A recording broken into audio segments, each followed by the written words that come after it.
How's it going, everybody? My name is Estevan Vega. I am here reading through the book of Arson. It is the first book in the Arson saga, and we are here celebrating Arson's 10th birthday. Just a few days away from now, Arson will be actually 10 years old from the date of release. So I'm really glad you're here. Thank you so much for tuning into the channel. I hope you keep coming back as we finish up this book. We are in the last quarter of the book, and this is where things are really starting to heat up. So again, thank you so much for tuning in. Please tell your friends about this, share it on social media. Let's make Arson awesome again. So without further ado, chapter 27. Arson didn't like Emery avoiding him. She seemed so skilled at it. It was all still very strange for him to believe that it even bothered him. Some chick with a mask threatening to cut herself out of his life. Good. Go ahead. No, it wasn't that easy. It wasn't just cut and dried, sever the ties and be done with it. He didn't operate that way. He couldn't let go of Grandpa that way. Couldn't remove even someone as vindictive as his grandmother from his mind. He had never been so consumed about anyone or anything before. Part of him wondered what it was exactly that he felt for Emery. Was it love? Tolerance? Ridiculous blind hope? He seemed so desperate and pathetic. You've got to grow up sometime, Arson, he thought. Be a man, not a boy, and get past her. But he couldn't do that. He didn't want to. He told himself again and again that volunteering would be a mistake, especially after what she'd seen him do at Toby's. Man, he could be so stupid. He tried to talk to her, but she had headphones in her ears most of the time and barely even looked his way. It was awkward walking around the hospital without direction or a clue what to do, apart from taking orders from a mask. Filling up cups with water and dropping snacks off upon cranky requests was enough to make him go nuts. The fact that he had even showed up was a miracle, but it wasn't like Emery knew that. It wasn't like she had any idea that he'd spent hours of the morning depressed in his bed, sweating. Arson followed behind her. Well, it was probably more like stalking. She'd divided her shift with another volunteer so that she'd see less of Arson during the day. Said she had nothing to say to him. During lunch break, he found her in the cafe and tried to strike up some semblance of a conversation, but all attempts ended in her ignoring him. I don't understand why you're so mad, he said, rushing up behind her. She tilted her head toward him, but said nothing. He could tell she was enjoying watching him squirm, her satisfaction and delight apparent by the way she carried herself down the hallways. Blissful, like nothing was the matter, even when it was. Emery continued rolling the cart down the third-floor hallway. All he wanted was forgiveness. He rolled his eyes, sighed, coughed, and watched her walk deliberately fast. But if she picked up speed, he picked up speed. Arson hated these childish games, but it seemed like the only chance to get closer to her. She stopped all of a sudden. Abe's room. Arson had spent so much time trying to get Emery to talk to him that he'd forgotten about Abe altogether. He put aside pride, ambition, and all hopes of a conversation, and just followed her shadow inside. Good afternoon, you young lovebirds, Abe said, attempting to hide the blood-stained handkerchief. Abraham, don't start, Emery said, taking out her headphones. The last thing I even want to think about is being with someone like him. What did you do? Abe said weakly, looking at Arson. He acted like a complete love-drunk sapbag. Love-drunk sapbag, Abe said. That's a new one. If I were you, kid, I'd start with flowers and chocolates. After begging for forgiveness, soften her right up. Abraham, just pretend he's not even here. My mom gave him a ride today, even though I told her not to. Man, oh man, for someone so young and charming, you'd think you would be happy. You're right, Abraham, but I really don't need a lecture right now, okay? Now, do you want the surprise or not? Abe turned once more to Arson and whispered, It's like I just ran over a cat or something. Don't feel bad, Arson said. At least she's talking to you. Emery pulled out a plastic container filled with what appeared to be apple juice. See what I mean? She won't even acknowledge me. It's like I'm a ghost. Abe laughed. What I wouldn't have given for a relationship like that back in my day. Emery stood with her hand on her waist. Oh, what? I'm old-fashioned. The pretty gals are best seen in... Oh, I always forget. Oh, right. Not heard. Are you old-fashioned or sexist? Is there a difference? Abe roared in amusement. But soon his laughs turned to throaty coughs, deep and mixed with red phlegm. I'm only having fun with you, Emery. Take it easy. I'm sorry. I'm being rude. You didn't do anything, Abraham. It's not your fault. I should just know better than to trust other people. Abe smiled and told her to laugh more. Arson wanted to understand Emery, but didn't she see that he was human, that he made mistakes and wasn't perfect? It wasn't fair her treating him this way. It wasn't fair that Grandma could have a mental breakdown, several, and he was just expected to keep running things as normal. It wasn't fair that there was a flame inside of him. It wasn't fair that he was falling for such a fun, at times emotionally complicated girl like Emery. She started to pour the beverage into a cup. Don't get old like me, Abe said, sinking back into his pillow. I'll try, Emery said, with a certain cheer in her voice. Abe, do you remember the one wish you asked me for a few weeks ago when I started volunteering? Of course I do. The wish ain't changed, you know. Well, consider this my chance to make an old man happy one last time. Emery handed him the cup, and he took it with shocked eyes and shaky hands. My little dynamite. I hope I've not corrupted you. I mean, what would your parents think of me? I hardly think they'd care at this point. Forget about them. I just want you to be happy. And I know I'm not your granddaughter, but hopefully you'll remember me. I care about you, Abraham. Don't get all sappy on me. We don't have enough tissues for the both of us. His lips spread out into a warm grin.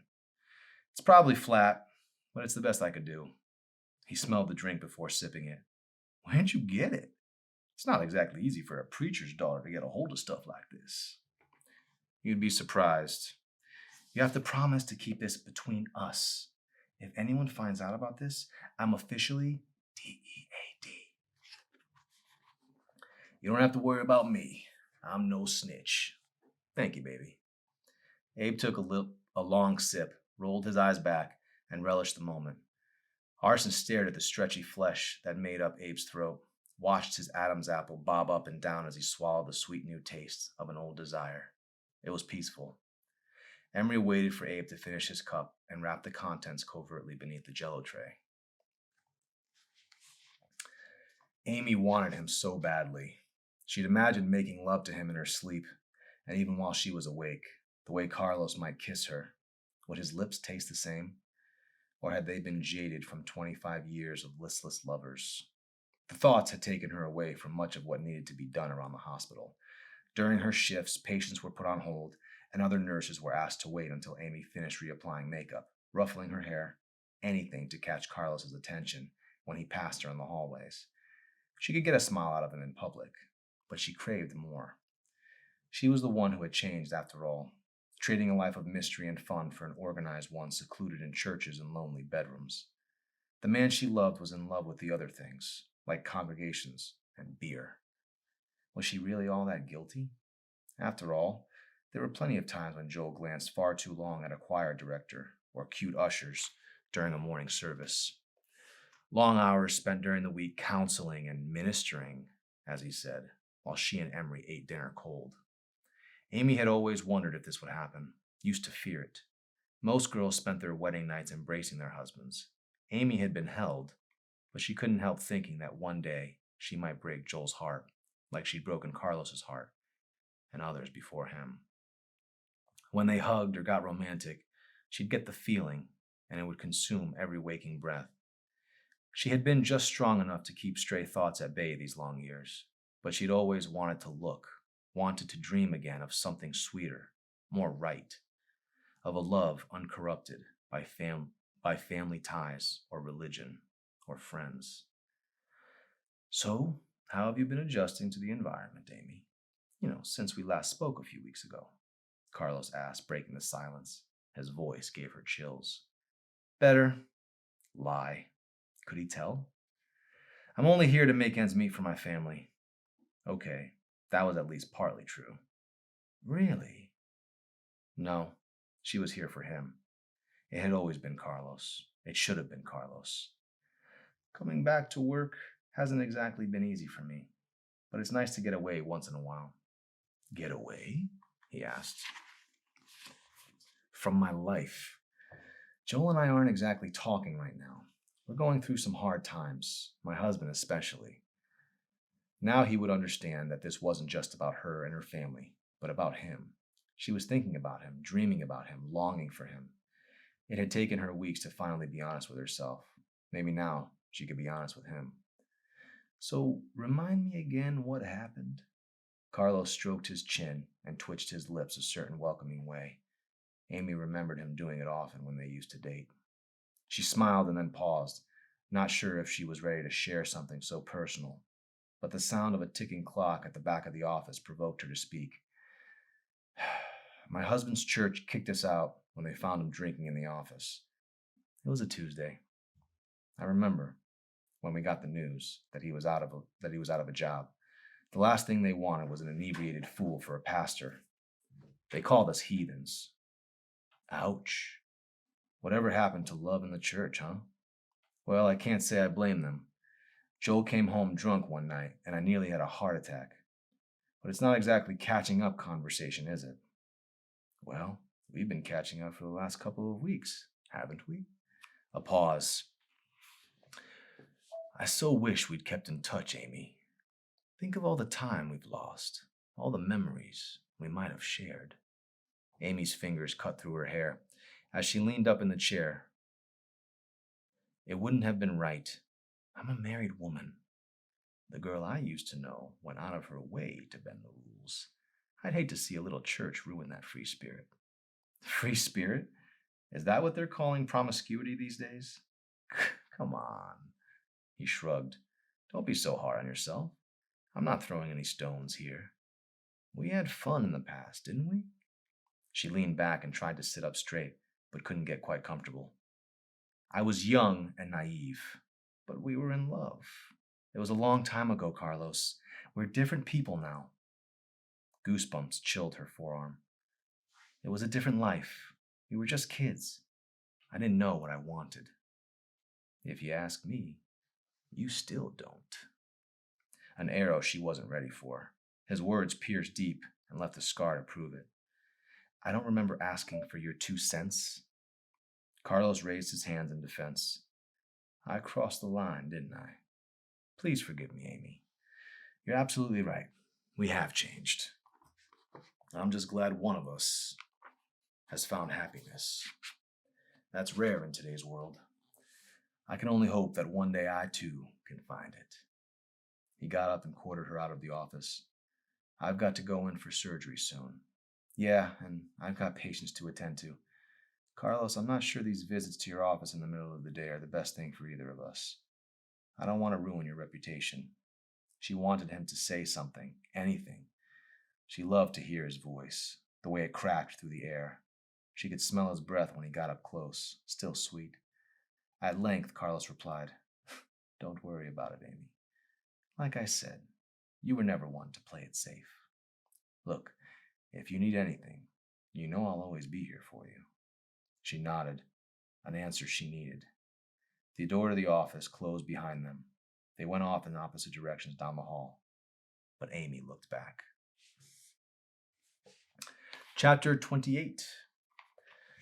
The ride home bordered on agonizing. Arson had his head up against the window when Emery started blasting loud music through the back speakers right next to his ear. The front speakers, she argued, didn't get the sound right. Ignoring her mother's comment to lower it, she continued humming along to the song's chaotic jam. Arson tried to talk to her above the noise, but she said she couldn't hear him. He knew it was a mistake after all to think she could forgive him. As soon as they arrived home, Emery made a run for the front door. Can we call a truce? He asked, frustrated. Emery stopped at the foot of the porch. Why? Because I'm sorry, Emery, he said. I know I hurt you, and I'm so sorry. Oh, right. When you decided to give that slut a free Sunday? Is that what we're talking about? Amy turned off the ignition and rushed inside, leaving them to quarrel in peace. Do you hate me? Arson asked, the distance between them like miles of empty space. Right now? Yeah. But you can't take it back, so I guess you're going to have to get used to it. Emery, it was a stupid ice cream. This is ridiculous. Not to me, it isn't. I thought you were different. I am different. No, you're not. You're just like every other guy I've met. Why don't you just get out of here? Go be with her if that's what you want. You two deserve each other. It wasn't what he wanted. In fact, if he could write in the stars, it would be Emery's name next to his. Arson wanted to tell her how he felt about her. Tell her that she was the only thing he could think about. That even when he was with Mandy, she was on his mind. I don't want to be I don't want to be enemies, Emery. I want us to be better. I made a mistake and I'm begging you to forgive me. I'm thankful that today happened. We got to do something special for Abraham. Man, did you see him smile? I did something special for Abraham. You happened to be there. Arson grunted. You know, I wanted to tell you all about it. I walked all the way to your lame job just to tell you. But yesterday's performance proved you really don't care about me. I still can't believe you let her manipulate you like that. I can't even talk to you. You're acting crazy. Maybe I am crazy. Maybe I'm a freak. Arson shook his head. Whatever. For the record, I got fired. Hope you're happy. Justice is served. Emery ran to him, her mask rushing toward his face. You just don't get it, do you? She staggered around the lawn, throwing her hands up in surrender. Emery, I don't know what you want. I said I was sorry. I spent the whole day trying to somehow earn your forgiveness. Maybe you don't want this to work. What? Whatever this is. Us. She began to cry. So what? Now I'm supposed to believe you actually care about me? Maybe. Look, I don't know. I guess we were both wrong. Now I'm going to lose you too? She said. Arson glared at her, confused. Maybe I'm jealous, Arson. Okay? My life isn't picture perfect. My dad is a failed minister, and my mom is a nitpicking control freak. I have a family that's falling apart. I thought that if I reached out enough times, people might see me as something else, something other than a girl with a mask. When I volunteer at the hospital, that's what those dying people see. They see a person. I don't have a pretty face, but I'm still human. He watched as she crumbled. Mandy's manipulative, and you're blind if you can't see that. She probably has everything in the world, including you, wrapped around her pretty little finger. She sobbed. I wish I were beautiful. I wish I could make you look at me the way you look at her. But you wouldn't like what's underneath. Arson couldn't believe how cruel he'd been, insensitive and unsympathetic. He swore it wasn't intentional, but he had problems to deal with too. At least she had a family, a mother, a father. Arson never had the chance to meet his parents. Instead, he had a mother who died giving birth to an unnatural creature like him, and a father who walked away. He didn't even know his name. Could she understand what a burden like that was? Arson quieted his mind and gave himself a moment to think. He wanted to see Emery happy. Staring into her eyes, Arson reached toward the back of her head and began untying the mask. At first, Emery was reluctant. She put her hands up and tried to resist, but Arson had already unraveled the string. The mask slipped off in his hands, and he could see her clearly for the first time. The two of them remained still and quiet. Arson counted his heartbeats and watched her eyes dance around him. Sections of her skin glistened with a pasty pink color. Bumpy scar tissue perverted the upper right side of her forehead, the front of her scalp eaten away. Scars littered her neck and chin. Arson wanted to break as she looked at him with eyes that could hold oceans. You're looking at me weird, like I'm a monster, she said. He gently touched her cheek. This is what you were afraid of? She slowly nodded. Arson licked his chapped lips and let the flutters inside him subside. You're beautiful, Emery. No one has touched my face since I was a little girl, she said, still crying. Sometimes I wish I were dead. Every day I have to look at this mask. I hate the way it makes me feel. I hate the fact that I can't change it. This creature is what I am now. I wish I could go back. Emery, what happened to you? Arson whispered, his voice changing from sympathetic to concerned. She wiped her nose with the back of her hand, tears streaming down her blood-red cheeks. Nothing. Just stupid boys. Arson was silent. I hate them for what they did to me. I know I shouldn't, but they turned me into this freak. He lifted her chin and looked into her eyes. He began to drown. I was 10, the last time I remember being happy. I can still see that blinding light as the fire hit my eyes, right before everything went black. She sniffled between breaths. I don't want to think about it anymore. Emery. A wave of realization rushed over him. Oh, God. I was a good girl. I would have been pretty. Then you might have loved me. Maybe they'd love me too. She grinded her teeth. Arson's hands went cold, dead. He was ice. He was regret. It doesn't matter anymore. It was an accident that changed my life. They were just stupid boys playing with fire. The image of the exploding firecracker forced Arson's eyes shut. He was running again, always running. Cambridge, night, cold, deep breaths, no breaths, fear. Suddenly, Arson felt a tingling in his palm, and then it turned hotter, more painful. He panted, the images of himself as a 10-year-old boy like flashes of lightning. Then the screams came, silencing everything. Arson pushed her away. She quickly put the mask back on. It seemed to glare back at him with sinister pleasure, scraping away the darkness. She drew near, but he was a statue. His molars ached, his knuckles cracked. His heart boomed in the pulse. What is it? She asked, as he started running away.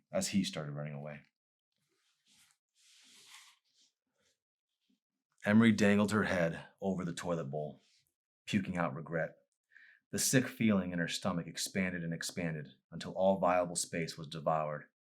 She imagined herself as somebody else, somebody hungover from the greatest party she'd ever crashed, the kinds of parties she'd heard other people her age talk about, the ones she never got invited to. Bile poured out of her, stinging as it bubbled up the back of her throat.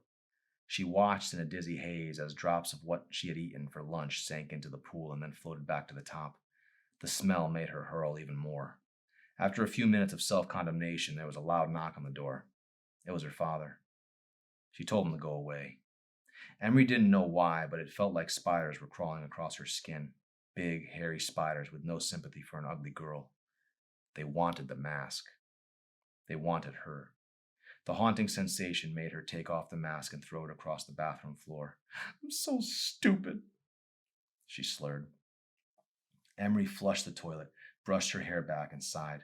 Empty. She stepped into the shower with her clothes on and turned the faucet. She'd seen Arson drown himself in the lake. Maybe it would help her too. Maybe it could help her forget how stupid she was for letting him see her. Within seconds, hot needles began trickling out the steel tip, licking her skin as it rained down. The water disguised her tears, red circles swelling around her cheeks and eyes. She sank down in the tub, tucking her head into her knees. The dreaded mask glared back at her from the tile floor, its haunting grin sending a new chill through her bones. Emery cried a while, constantly scratching her face and wishing that for one moment she could be beautiful. For real. All right, guys. That concludes today's reading sesh. Please come back tomorrow. Again, I hope you're enjoying this. This has been a really cool thing for me to do. So stick around. There's more to come. See you tomorrow.